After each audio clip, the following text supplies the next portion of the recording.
নমস্কার বন্ধুরা, আমার পাঁচফোড়ন চ্যানেলে আপনাদের সবাইকে স্বাগত। আশা করি আপনারা সবাই ভালো আছেন।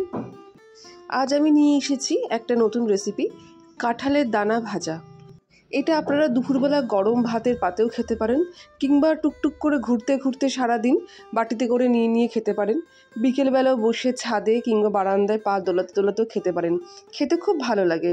আপনারা এইভাবে একটু কাঁঠালের দানা ভেজে বাড়িতে করবেন, দেখবেন ছোট বড় মাঝবয়সী সবাদেরই খুব মুখরোচক একটি রেসিপি।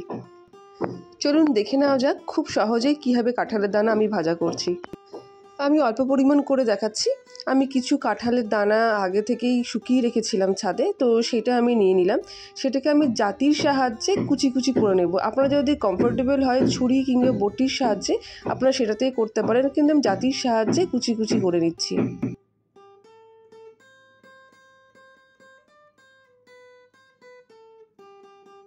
এইভাবেই সবগুলো করে নেব এবং খোসাগুলো ফেলে দিয়ে এইগুলো একটুখানি ছাড়িয়ে নেওয়ার চেষ্টা করব। যতটা পসিবল হবে করবেন, বাকিটা আপনারা কড়াইতে নাড়াচাড়া করার সময় করা যেতে পারে। দেখুন আমি খোসাগুলো ছাড়িয়ে নিয়েছি। ছাড়িয়ে আমি খানিকক্ষণ রেখে দেবো নুন হলুদ মাখিয়ে। খুব বেশি পরিমাণ নুন হলুদ লাগবে না, স্বাদ মতন এবং পরিমাণ মতন নুন এবং হলুদ মাখিয়ে খানিকক্ষণ রেখে দেবেন। তাহলে ভাজার সময় নুন হলুদটা দেওয়ার প্রয়োজন পড়বে না। আগে থেকে মাখিয়ে রাখলে প্রতিটি কাঁঠালের দানার মধ্যে বেশ সুন্দর নুনের স্বাদ ঢুকে যায়, তাই আমি আগে থেকেই মাখিয়ে রাখলাম। আপনি যদি মনে করেন যে পরে দেবেন, তাহলে আপনারা পরেও দিতে পারেন, কিন্তু আমি আগে থেকে মাখিয়ে রাখলাম।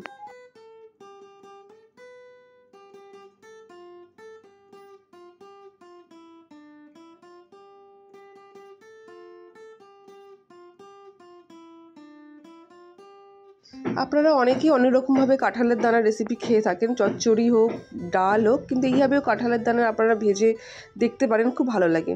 আমি একটি লোহার কড়াইতে আমি সর্ষের তেল গরম করে নিয়ে কিছুই ফোড়ন দেওয়ার দরকার নেই, শুধু 2-3টে আমি শুকনো লঙ্কা ফোড়ন দিয়ে নিয়েছি, কেন আমি আলাদা করে এতে কোনো কাঁচা লঙ্কা দেবো না। শুকনো লঙ্কা ফোড়ন দিলে শুকনো লঙ্কার গন্ধ এবং ঝালটা এটা পরিমাণ মতন এতে ঢুকে যায়। ফোড়নটা ভালো করে ভাজা হয়ে গেলে আমি কাঁঠালের দানাগুলো কড়াইয়ের মধ্যে দিয়ে দেবো।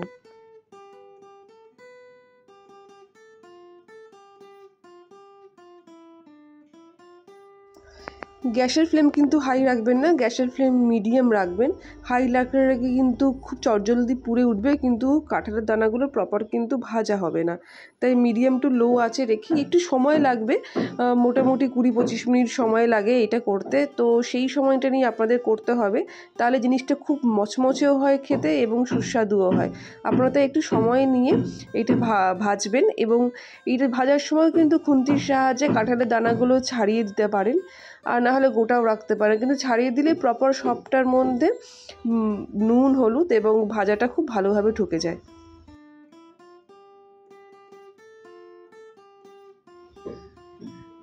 50% ভাজা হয়ে গেলে আমি ওপর থেকে কালো জিরে ছড়িয়ে দিচ্ছি। কালো জিরেটা আমি কখনোই আগে ফোড়নে দেবো না, তাহলে এইটা কালো জিরেটা পুড়ে উঠে আমার তিতকুট ভাব হতে পারে। তাই 50% ভাজা হয়ে গেলে আমি কালো জিরেটা এর মধ্যে ছড়িয়ে দেবো, এবং কালো জিরেটার সঙ্গে বাকি ভাজাটা হবে, এতে কালো জিরের গন্ধটাও ভালো লাগবে এবং ভাজাটাও খেতে খুব ভালো হয়। এইভাবে আপনারা কিন্তু আস্তে আস্তে এটা ভেজে নেবেন, ব্যাস আর কিচ্ছু করার দরকার নেই। এরপরেই আপনারা নামিয়ে নেবেন এবং আপনারা সার্ভ করবেন। এটি খেতে খুব ভালো হয়।